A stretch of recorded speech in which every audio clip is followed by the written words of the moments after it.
যদি ইসলামের একেবারেই গোড়ার কথা বলতে হয় তাহলে বলতে হবে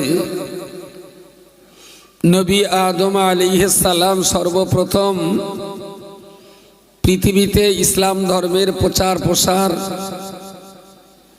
ধর্ম মেনে চলবার, মানুষের মাঝখানে উৎসাহ উদ্দীপনা তিনি সৃষ্টি করবার চেষ্টা করেছিলেন। কিন্তু এই ধর্ম আদম নবী প্রথম প্রচার করার পরই দেখা গেল বাবার প্রচার করা নীতি, নৈতিকতা, আদর্শ ও ধর্মের কথা এক ছেলের কাছে ভালো লাগলো, আর এক ছেলের কাছে ভালো লাগেনি। যে ছেলেটার কাছে ভালো লাগলো সেই ছেলেটাকে মরে যেতে হলো, যে ছেলেটার কাছে বাবা আদমের কথা ভালো লাগেনি। পৃথিবীর জন্মলগ্ন থেকেই আমরা এটা দেখছি যে আদমের দুই পুত্র হাবিল এবং কাবিল।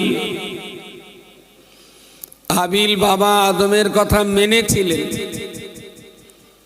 কাবিল পিতা আদমের কথা মানেনি। উল্টে কাবিল হাবিলকে হত্যা করেছিল। পৃথিবীতে খুন, রাহাজানি, মারামারি আর হত্যার এটাই হলো প্রথম সূচনা। বাবা নবী হওয়া সত্ত্বেও তাঁরই একটা ছেলে বাবার কথা মানল না। উল্টে যে ছেলেটা ইসলাম মেনে চলার চেষ্টা করলো, অবাধ্য সন্তান বাধ্য সন্তানটাকেই হত্যা করলো। এটা পৃথিবীর জ্বলন্ত আর জীবন্ত ইতিহাস। মুসলমানদের ঈমানি পরীক্ষা, মুসলমানদের আমালের পরীক্ষা দেওয়া শুরু সেখান থেকেই। আর এই পরীক্ষা চলবে ইলা ইয়াউমিদ্দিন, কিয়ামত পর্যন্ত এই পরীক্ষা দিতেই থাকতে হবে।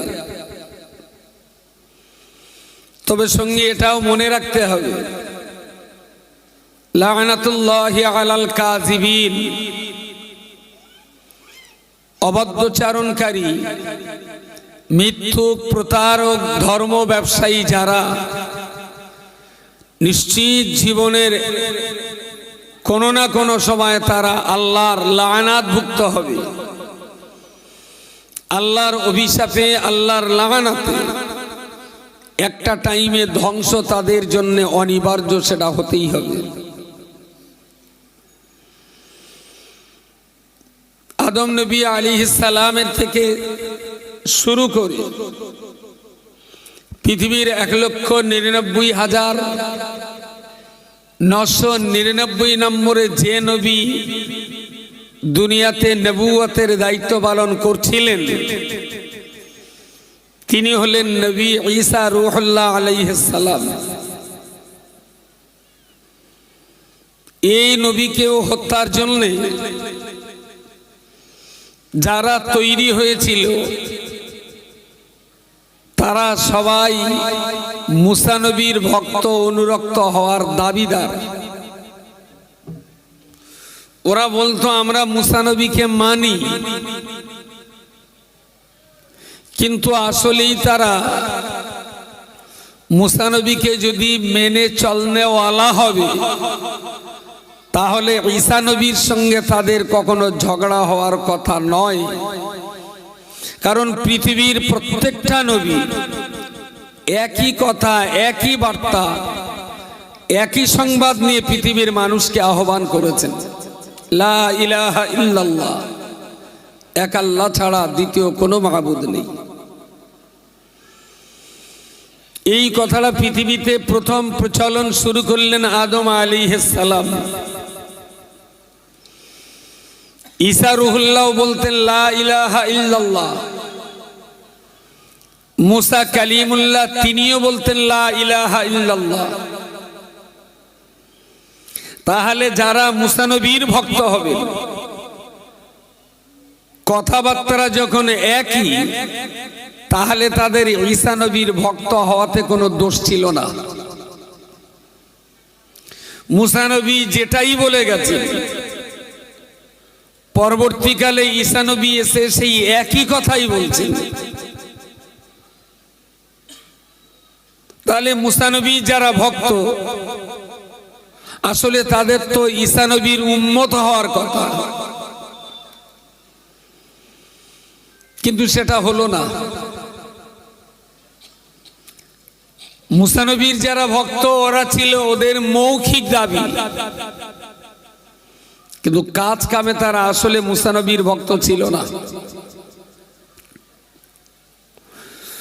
قالت اليهود ليست النصارى على شيء قالت النصارى ليست اليهود على شيء। ইহুদি ধর্মের মানুষ যারা, ওরা বলল খ্রিস্টান জাতি অত্যন্ত অসভ্য, দুর্ধর্ষ, বদমায়েশ জাতি। আবার খ্রিস্টান ধর্ম অবলম্বী যারা, তারা বলতো ইহুদি ধর্ম একটা বাজে ধর্ম, ওরা লোক ভালো না। ইতিহাস আমরা যতদূর জানি, সত্যিকারের যারা মুসা কালিমুল্লাহকে মানতেন, যারা পড়তেন লা ইলাহা ইল্লাল্লাহ মুসা কালিমুল্লাহ, এই কথাটা যাদের মুখে ছিল, অন্তরে ছিল, কাজেও ছিল, তারা পরবর্তীকালে এসে মুসা নবীকেও আল্লাহ নবী বলে গ্রহণ করলেন। জোরে বলুন সুবহানাল্লাহ। আর একটা দল তারা এমন রয়ে গেল, যারা মুখে বললেন লা ইলাহা ইল্লাল্লাহ মুসা কালিমুল্লাহ, বাস্তবে এসে কলমাটা তাদের মুখে ছিল, কিন্তু কলমাটা তাদের অন্তর আর কাজে ছিল না। সমস্যা হলো এই জায়গাটায়। কলমা যাদের মুখে আছে, অন্তরে আছে, কাজেও আছে, তারাও বলল আমরা মুসা নবীর মাননেওয়ালা। কলমা যাদের মুখে ছিল কিন্তু অন্তরে আর কাজে ছিল না, তারাও বলল আমরা মুসা নবীকে ভক্তি করি, তার উম্মত। এখন কারো ভক্তি করতে গেলে, কারো ভক্ত হতে গেলে, আর কোন নবীর উম্মত হতে গেলে কলমা তো শুধু মুখে রাখলে হবে না। কলমাটা আর কোথায় কোথায় রাখতে হবে? অন্তরে। আর কোথায়? কাজে। তাহলে কলমাটা যেমন মুখে বলতে হবে, কলমাটা তেমন অন্তরে বিশ্বাস রাখতে হবে। আবার সেই একই কলমাটা আমাকে কাজ করে প্রমাণ করাতে হবে যে আমি এই কলমা মাননেওয়ালা।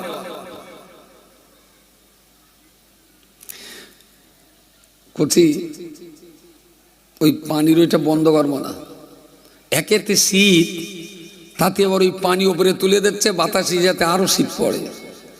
এ টাকা দিয়ে বিষ তেল কিনে খাওয়া বানা হচ্ছে না কি? হ্যাঁ, সব জায়গায় দেশের লোক সবাই যদি ডানার দিয়ে সোঁচায় বাহাত দেখায়, আমিও কি তাই করব? একটু বলতে হবে, ওগুলো করিস নেব না। প্রথমত ফুজুল খরচা, আর দ্বিতীয়ত শীতকালে লেপে পানি দেওয়া হবে না। ওই যে পানি উঠছে, ওতে গিয়ে আবহাওয়া আরো বেশি ঠান্ডা হচ্ছে না? আবহাওয়া বেশি ঠান্ডা হবে। তা হাতে করে কেউ বিষ তেল খায়, এ তো গলায় দড়ি দেওয়া না হচ্ছে। আল্লাহর রাস্তায় বন্ধ করবো না, ওরা চালাস না। যেটা বলছিলাম যে কলমা শুধু মুখে বললে হবে না। আল ঈমান ইকরার বিল লিসান, তাসদীক বিল জিনান, আমাল বিল আরকান। সুবহানাল্লাহ। প্রিয় নবী আমার হাদিস শরীফে বলেছেন, ওগো আমার প্রিয় সাহাবী, ইমানের কলমা মুখে যেমন পড়তে হবে, ওই কলমাটা সারবস্তু, ওই কলমার বিষয়বস্তু অন্তরে তেমন বিশ্বাস করতে হবে। মুখে যেটা বলেছি আর অন্তরে যেটা বিশ্বাস করেছি, মুখে বলার অন্তরে বিশ্বাস করা, এ দুইয়ের ভিতরে কোনো পার্থক্য থাকলে হবে না, কোনো কম বেশি থাকলে হবে না। মুখে যতটাই বলবো অন্তরের বিশ্বাস ততটাই রাখতে হবে। অনেকে মুখে যতটা আপনার সঙ্গে খাতির করে, মুখে বিরাট কাছের বন্ধু, রাত 1:30টার দিকে আজ একটু ফোন করে পরীক্ষা করবেন, সবার শেষ হওয়ার পর বাড়ি গিয়ে শুয়ে পড়ে আপনার বন্ধুটার ফোন করবেন, হ্যালো, হ্যাঁ বল, বলছিলাম তুই কি করতেছিস? তাহলে শুয়ে পড়িস। বলে একটুখানি এক কাজ করবি? তাহলে কি? তাহলে তুই উঠে একটুখানি পুকুরের এক কলসি পানি নিয়ে তোর লেপটা একটু ঢেলে দিতে পারবি? কথা বুঝতে পারেন? আমি এবার বললাম তোর পুকুর থেকে এক কলসি পানি তুলে তোর লেপটা একটু ঢেলে দিতে পারবি? আপনার বন্ধু মানবে? খুব এঁটো কাটা বন্ধু বলো। তাহলে মুখে বলো আই লাভ ইউ বলতে একদম দেরি করে না, কিন্তু আপনার কথাটা মানতে, কথা মানতে রাজি না। তাইলে এটা কি বন্ধু না বন্ধু বন্ধু তালে রাটি? তালে রাটি। কিন্তু আল্লাহর প্রতি যে বিশ্বাস, যে ঈমান, যে ইয়াকিন আপনি করেছেন, এটা নয় মানুষ বলেছে আপনি অমান্য করলেন, কিন্তু আল্লাহ আপনাকে যেটা বলেছেন সেটা যদি এই প্রচন্ড শীতে পুকুরের পানি তুলে লেপে দেওয়ার চেয়ে বড় কঠিন হয়, বান্দা হিসাবে আল্লাহর কথা আপনি মানতে বাধ্য আছেন, তবে আপনি বান্দা। তা নাহলে আপনি কিসের বান্দা? বান্দা মানে বাংলায় বান্দা কোন ভাষা? তাড়াতাড়ি বলেন। আমরা বলি যে আল্লাহর বান্দা, বান্দা কোন ভাষা? যা কি কেটা বলেছেন তুমি? ও আপনি। আমার এক মুরব্বী বলেছেন বাংলা ভাষা, তার মানে শুনে শুনে শুনে শুনে ওটা বাংলা বানা হয়ে গেছে। অনেকবার শুনেছে তো, বাংলা না। তাড়াতাড়ি বলেন। আরবি ভাষা বলেছে একজন, হিন্দি বলেছে একজন, এবার যে চালাক পানা আছে সেই তিনটে বাদ দিয়ে আর একটা বলেন, বেঁধে যাবে। পার্সি, বান্দা পার্সি ভাষা, তবে উর্দুতেও শব্দটা ব্যবহার হয়। আমরা বলি আল্লাহর বান্দা, এই বান্দা হলো পার্সি ভাষা। এর বাংলাটা কি? বাংলায় কি বলে? গোলাম তো বাংলা না, ওটাও শুনে শুনে বাংলা পানা হয়ে গেছে। গোলাম আরবি ভাষা, বান্দা পার্সি ভাষা। বাংলায় কি বলে? আমরা তো বাঙালি, আমাদের মনে বুঝতে গেলে যতক্ষণ বাংলা না বুঝবো ততক্ষণ আমাদের মনের ভিতরে জায়গা থাকবে না। বলে বাংলা না বলা পর্যন্ত ঠিক ভিতরে বিশ্বাসটা তৈরি হবে না। তো আরবিতে যদি গোলাম হয়, বাংলা যদি বান্দা হয়, পার্সিতে যদি বান্দা হয়, তাহলে বাংলায় কি হবে? হবে হবে, একটু চেষ্টা করেন। আমি এক চান্সে বলে দিলি না, আপনার কাছে ওটা দাম থাকবে না। একটু কথাকুতি করে। কর্মচারী বাড়ির উঠোন দেখেছে, ঠিক চালের উপর দিয়ে যায়নি, খানিকটা হয়েছে। আপনার 100-র ভেতরে 10 দেওয়া যাবে নম্বর। বলেছে কর্মচারী, কর্মচারীরা দাস। বাহ, তো এতক্ষণ পরে বললে। কিছু কিছু মেয়ে লোক আছে প্রচুর ব্যথা উঠে তারপর বাচ্চা হয়, কারণ সঙ্গে সঙ্গে বলা যায় না। দাস, গোলাম, চাকর, বান্দা, এগুলো সবই একই মানে বহন করে। চাকর সবচেয়ে, যেটা আমরা ভালো বুঝি, সবচেয়ে ভালো বুঝি চাকর। এই যে বলেন না যে আমি ভাই চাকরি পেয়েছি, তার মানে ও চাকর হওয়ার সুযোগ পেয়ে গেছে। ওর এখন বিরাট আনন্দ যে আমি চাকর হয়ে গেছি। তো বাংলায় যারে আমরা চাকর বলি, তো এইটাকে যদি একটু ঘুরিয়ে বলা যায় যে আমরা আল্লাহর চাকর। আল্লাহ যা বলে আমরা তাই করি। আচ্ছা, এতে কি কোনো মানিজ্যত যাবে? মানিজ্যত বাড়বে? আল্লাহর চাকর হতে গেলে হেদিবেদি সৈয়দ আলীর কাজ না। আল্লাহর চাকর হতে গেলে কপাল লাগে, আল্লাহর চাকর হতে গেলে সৌভাগ্যবান হওয়া লাগে, আল্লাহর চাকর হতে গেলেও যোগ্যতা লাগে। প্লিজ ডোন্ট মাইন্ড, দুলাভাই একটু বসেন। ওই দুলাভাই জামাইবাবুদের তো কতক্ষণ দাঁড়িয়ে থাকিস, তাকে আমি ততক্ষণ তাকাবো তোর দিকে। এটা খেজিয়ার, বেশ দাঁড়িয়ে অসনের টেস্টটাই আলাদা। বেকার কেন কষ্ট পাচ্ছিস ভাই? বস। সাউন্ডের কোনো সুবিধে? সাউন্ডের ও চোখে লাগছে। দেখ ভাই, এখানে আছে ডেকোরেটরের লোক, আপনি ওই লাইটটা টপ করে দেন বাইরের, এটা না বাইরেরটা, ওদের চোখে লাগছে বলছে। বাইরে যে হ্যালোজিনটা আছে, এই যা লাইট আছে হয়ে যাবে ওখানে। এই হ্যালোজিন ছাড়াও আর একটা জ্বলছে ওদিকে। ও ওই পাশেরটা একটু বন্ধ করে দেন। যেটা বলছিলাম, তো আল্লাহর চাকর হতে পারলে আমরা খুব শান্তি, খুব শান্তি। আর আমি আল্লাহর যে কোয়ালিটির চাকর, পানিগোবরা হাফেজ সাহেব হুজুর আমার চাইতে বড় চাকর না ছোট চাকর? পারিস তো ওইটা একটু ক্যাসেট থেকে কেটে আবার দিস কেন? ওই দেখো হাফেজ সাহেব হুজুরই বলেছে চাকর, বুঝতে পারেননি? আমি যদি হাফেজ সাহেব হুজুরি বলতাম মমতার চাকর, মোদির চাকর, রাহুলির চাকর, তাহলে আমার জাজ যেত। আমি বলেছি হাফেজ সাহেব হুজুর আমার চাইতে বড় চাকর। কার চাকর? না আল্লাহর চাকর। পৃথিবীতে যিনি যত বেশি পরিমাণ আল্লাহর কথা মেনে চলতে পেরেছেন, তিনি তত বেশি আল্লাহর ভালো চাকর হয়েছেন, আর তিনি তত বেশি আল্লাহর রহমত আর মাগফিরাতের সৌভাগ্য অর্জন করতে পেরেছেন। বলুন সুবহানাল্লাহ। আর পানিগোবরা হুজুর আল্লাহর যত বড় চাকর ছিলেন, বসিরহাট হুজুর আবার, বসিরহাট হুজুর তার চেয়ে বড় চাকর। বসিরহাট হুজুর আল্লাহর যত বড় চাকর ছিলেন, দাদা হুজুর কেবলা আবার আরো বড় চাকর ছিলেন। তাহলে আল্লাহর জমিনে আল্লাহর সর্বশ্রেষ্ঠ সবচেয়ে ভালো চাকর, আল্লাহর জমিনে সর্বশ্রেষ্ঠ সবচেয়ে বড় চাকরকে কি? তোমার কান মলে দেশ বারো খুচরো পাটি ও ফার্স্ট বলেছে। প্রিয় রাসূল সাল্লাল্লাহু আলাইহি ওয়াসাল্লাম তিনি আল্লাহ পাকের হুকুমগুলো যত অধিক সুন্দরভাবে মানতে পেরেছেন, এত সুন্দর আর কেউ পারেনি। সুতরাং তিনিই হলেন আল্লাহর সবচেয়ে ভালো চাকর।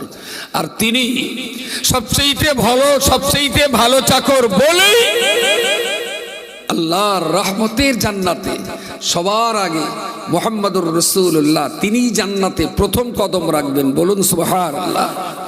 আমরা চেষ্টা করছি, কষ্ট করছি, মেহনত করছি আল্লাহ পাকের ভালো চাকর হওয়ার জন্য, ভালো চাকর হওয়ার জন্য।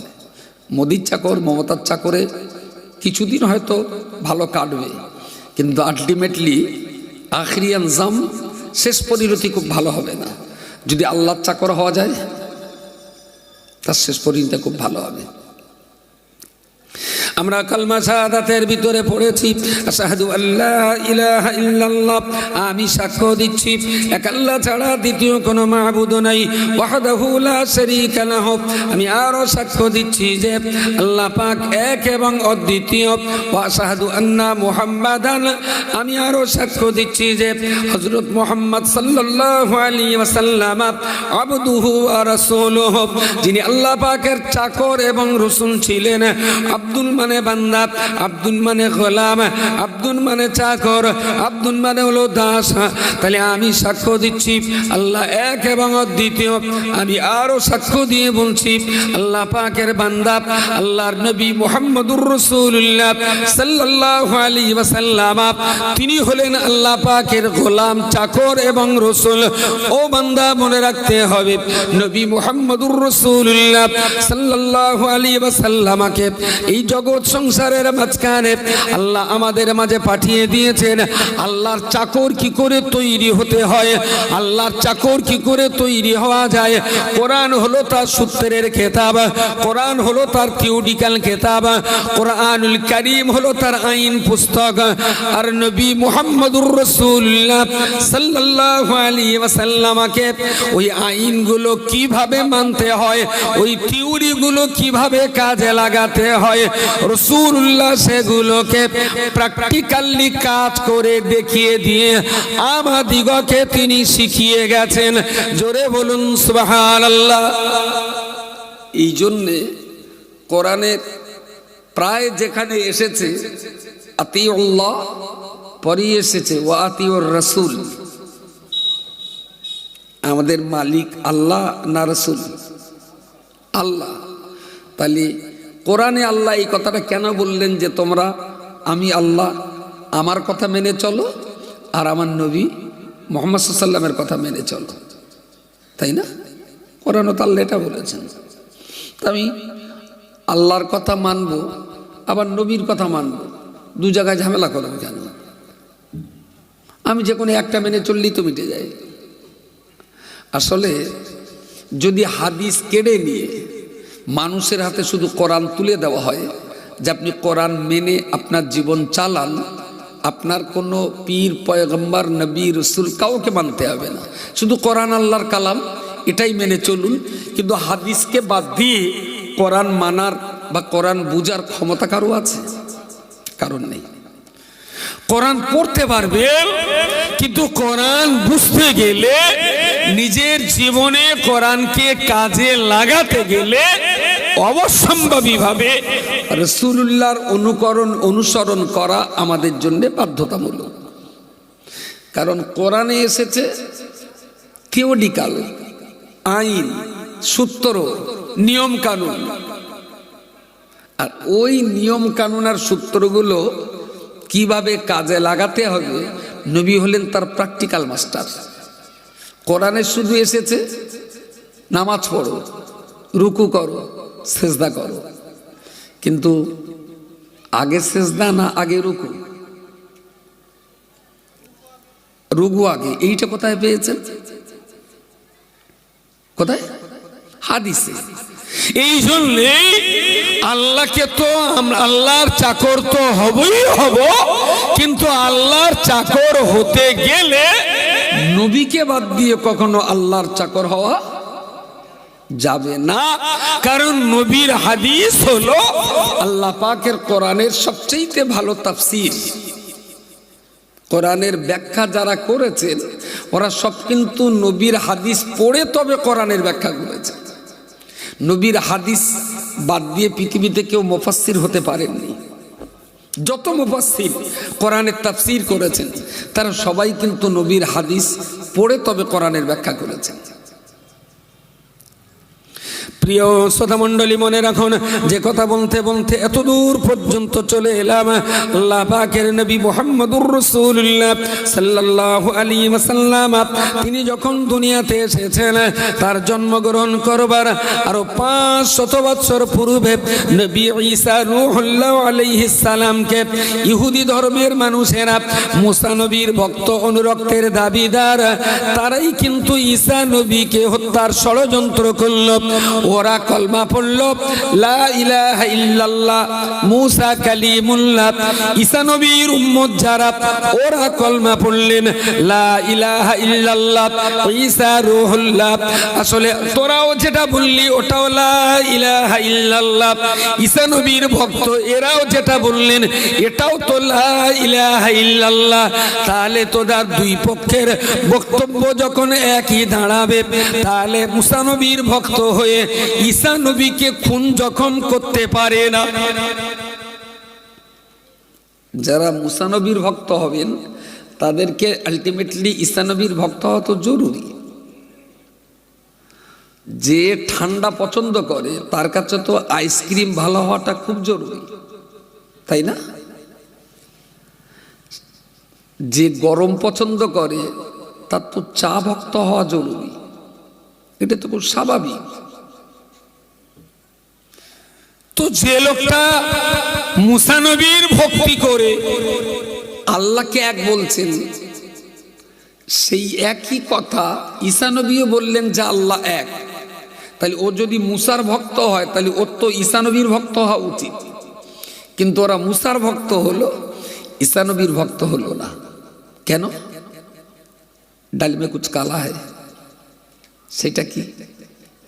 পৃথিবীতে আমি গভীরভাবে ভেবে দেখেছি, হয়তো আমার চিন্তা ঠিক নাও হতে পারে, অ্যাকচুয়াল দুনিয়াতে আমি ধর্ম নিয়ে কোনো লড়াই দেখিনি। আমার চোখে যত লড়াই, প্রত্যেকটা লড়াইয়ের পিছনে কিছু অর্থ থাকে, কিছু চেয়ার থাকে, কিছু রাজনৈতিক দখলদারি থাকে। ধর্ম নিয়ে কোনো লড়াই হয় না। আরে ধর্ম তো ভিতরের জিনিস। আপনি আমার বাড়ির পাশের হিন্দু পুজো করেন, দুর্গা, কালী, সরস্বতী, যা ইচ্ছা তাই করেন, ওতে কি আমার ধর্মের কোনো ক্ষতি হবে? তাহলে আমি কেন আপনার ধর্ম নিয়ে মাথা গরম করব? আবার আমি যখন মসজিদে নামাজ পড়বো, ওরা যদি পাশে মন্দিরে পুজো করে, ওদের পুজোয় আমার নামাজের কি কোনো ক্ষতি হবে? তাহলে তুই ভাই পুজো কর, তুই ভাই নামাজ পড়, যার সেই ধর্ম মনের থেকে তুই ভগবানের ডাক, তুই আল্লাহরের ডাক। বাকি কোনটা ঠিক আর কোনটা ভুল, ইয়াউমিদ্দিন একটা টাইমে তার বিচার হবে। কিন্তু অ্যাকচুয়াল পৃথিবীতে আমরা যে কোনো ধর্ম লড়াই দেখছি, ধর্মের যুদ্ধ দেখছি খোলা চোখে, এর একটাও ধর্মযুদ্ধ না। এতে একটুও ধর্মের যুদ্ধ নেই। এর সামনে ধর্ম সাইনবোর্ড, ধর্মের আড়ালে রয়েছে পৃথিবীর কিছু দেনা পাওনার গল্প। প্রত্যেকটা লড়াই হয়েছে। ইহুদিরা ঈসা নবীকে হত্যা করতে এলো কেন? আবার ঈসা নবীর ভক্ত যারা, পরবর্তীকালে তাদের ভিতরেও আবার দুটো দল হয়ে গেল। একদল বলল ঈসা আল্লাহর নবী, আল্লাহ ছাড়া কোনো মাবুদ নেই। এই কথা যারা বলতেন, 500 বছর পরে তারা নির্বিদ্বিধায় মুহাম্মদুর রাসূলুল্লাহকে আল্লাহর নবী বলে মেনে নিলেন। কারণ কথা তো একই। সেই জন্মলগ্ন থেকে পৃথিবীর মনুষ্য জাতির আসার জন্মলগ্ন থেকে শেষ পর্যন্ত সমস্ত নবীদের মূল কথা ছিল একটাই, লা ইলাহা ইল্লাল্লাহ, এক আল্লাহ ছাড়া দ্বিতীয় কোনো মাবুদ নেই। তো যারা মুখে, অন্তরে আর কাজে তিনটে জায়গায় আল্লাহকে এক বলে মেনেছেন, ওরা মুসাকেও আল্লাহর নবী বলবে, ওরা ঈসাকেও আল্লাহর নবী বলবে, ওরা মুহাম্মদুর রাসূলুল্লাহকেও আল্লাহর নবী বলবে। আর যাদের মুখে আছে আল্লাহ এক কিন্তু অন্তরে ঠিক নেই, তারা কেউ কেউ তাদের ভিতরে, এরা এই কথা যারা বলতো, তারা কিন্তু ঈসা নবীকে নবী বলে মানতে পারেনি। কেন পারিনি? তার কিসে স্বার্থ আছে। সেইটা কি? রাজ্যের স্বার্থ, অর্থের স্বার্থ, মাতব্বরীর স্বার্থ। কি সেইটা? অ্যাকচুয়াল মুসা নবীর ইন্তেকালের পর ওরা দীর্ঘদিন ধরে মাতব্বরি করে আসছিল একটা গোষ্ঠী। এরা যখন দেখলো ঈসা নবী আবার জন্ম নিয়ে প্রচার হচ্ছে লা ইলাহা ইল্লাল্লাহ ঈসা রূহুল্লাহ, ওরা তখন দেখলো এতদিন তো একচ্ছত্র আমরা মাতব্বরি করেছি, এইবারে যদি বলি ঈসা আল্লাহর নবী, তাহলে যাকে ঈসাকে নবী বলা মানেই আমরা তাহলে মুক্তাদি হয়ে গেলাম। আমরা পিছনের সারিতে এসে গেলাম, ঈসা সামনের সারিতে। তাহলে দীর্ঘদিনের এই নেতৃত্ব আর মোড়লি মাতব্বরের জায়গায় আমাদের জায়গায় ঈসাকে বসতে দেবো, এইটা হবে না, এইটা হবে না। ওরা বলল আল্লাহ এক, এতে কোনো সন্দেহ নেই, কিন্তু ঈসাকে আল্লাহ নবী বলে মানা যাবে না। কেন যাবে না? তা বলছে ঈসাকে এই জন্যে নবী বলে মানা যাবে না, আসলে আল্লাহ এক, অদ্বিতীয়, এতে কোনো সন্দেহ নেই। তবে কালাতিল ইয়াহুদু উযাইর ইবনুল্লাহ, মুসা নবীর ওফাতের পর ওই দলভুক্ত মানুষেরা আরো একজন নবীকে পেয়েছিলেন। তিনি ছিলেন হযরত উযায়ের আলাইহিস সালাম। হযরত উযায়ের তো ওনাকে পেয়ে ওরা এখন ঈসা নবীর এই ধর্ম গ্রহণ করবে না। ওরা বলল আসলে কালাতিল ইয়াহুদু উযাইর ইবনুল্লাহ, ওরা বলল উযাইর হলো আল্লাহর ছেলে। কিছু বলেন, জোরে বলেন। অন্যায় কথা শুনে চুপ করে থাকা মানে অন্যায়কে সমর্থন করা, এটা কখনো করবেন না। কিছু না কিছু বলবেন অন্যায়ের এগেইনস্টে। যে ইহুদিরা বলল মুসা আল্লাহর নবী, আল্লাহ এক এবং অদ্বিতীয়, তারাই বলল যে উযাইর আল্লাহর ছেলে, আটটা জান্নাতের মালিক আল্লাহ, আর বাবার সম্পত্তি ওয়ারেসান সত্ত্বে ছেলে পাবে। আল্লাহর একটাই ছেলে, সেটা কেডা? উযাইর। ওরা বলল আমাদের দলে উযাইর আছে, তার মানে বাপের আটটা জান্নাত ছেলে পেয়ে গেল, সুতরাং এই দলে যারা থাকবে তারা সবাই জান্নাতি, আর এ দলের বাইরে যারা যাবে তারা সবাই জাহান্নামী। দলটা ঠিক রাখতে হবে। ঈসাকে অমান্য করতে হবে, তা কি করে করবে? অমান্য করতে গেলে লাইন দরকার। তো বললো আমাদের দলে আল্লাহর ছেলে যখন আছে, আর অন্য কারোর দল টল কথাবার্তা মানার আমাদের কোনো প্রয়োজন নেই। কিন্তু যত দিন যায় তত ঈসা নবীর ভক্ত অনুরক্তের সংখ্যা ধীরে ধীরে বাড়ছে। এখন ধীরে ধীরে বাড়তে থাকায় এই ঈসা নবীর দলে লোক বেড়ে যাওয়াটায় যারা উযাইরকে আল্লাহর ছেলে বললো, ওরা কি ভালো মনে নেবে? ওরা কখনো ভালো মনে নেবে না। নবী ঈসা রূহুল্লাহ আলাইহিস সালাম তিনি যখন দ্বীনের কথা বলতেন, ইহুদি ধর্মের মানুষেরা ওরা বলল উযাইর আল্লাহর ছেলে, আমরা সেই দলের পক্ষ আছি।